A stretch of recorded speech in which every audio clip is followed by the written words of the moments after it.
Wanita cantik pemimpin eksekutif yang terjebak dalam rencana jahat secara tidak sengaja berinteraksi dengan seorang pria.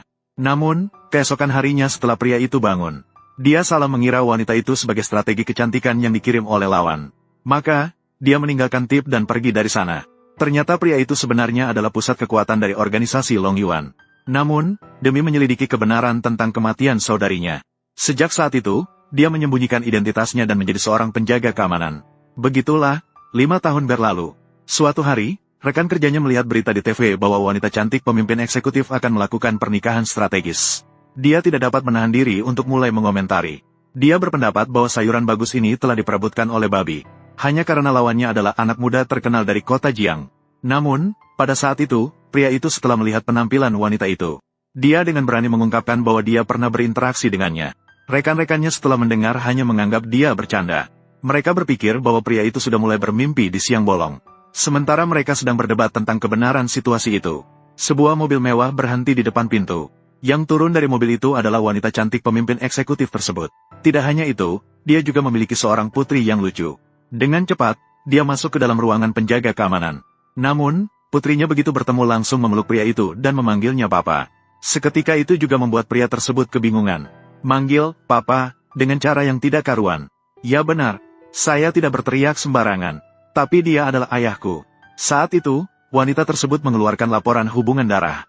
Hingga melihat di atas tertera dengan jelas bahwa mereka memiliki hubungan darah. Pria itu baru menyadari bahwa dia ternyata memiliki seorang putri.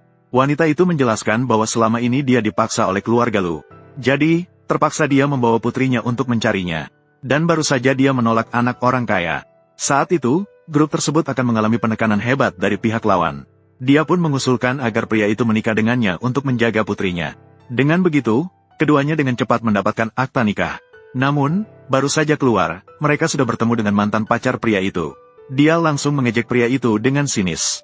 Melihat dia sekarang ternyata sudah menikah juga tidak bisa dipercaya. Wanita itu juga tidak ingin terlibat terlalu banyak dengan mereka. Dia sudah berniat untuk pergi, tetapi Yuniman malah tidak mau menyerah. Bahkan dia siap untuk bertindak kasar. Saat itu, pria itu dapat menaklukkan dan menjatuhkannya ke tanah. Jiang Chuan, apa kamu hanya bisa berkelahi dan membutuh? Sekarang kamu sudah tahu betapa mengerikannya grup Song kami. Saat itu, Yuniman masih tidak tahu bahaya yang mengintai. Dia bahkan mengklaim bahwa jika wanita itu mau pergi bersamanya, dia akan membebaskannya. Tanpa disadari, dia akan sangat menyesali tindakan ini nanti. Menunjukkan wanita itu adalah ketua dewan grup Song. Setelah Yuniman melihat wajah asli wanita itu, ia langsung berlutut di tempat. Saat itu, wanita itu memecatnya, meminta Yuniman segera menjauh dari pandangannya. Dengan cepat, wanita itu membawa pria itu pulang.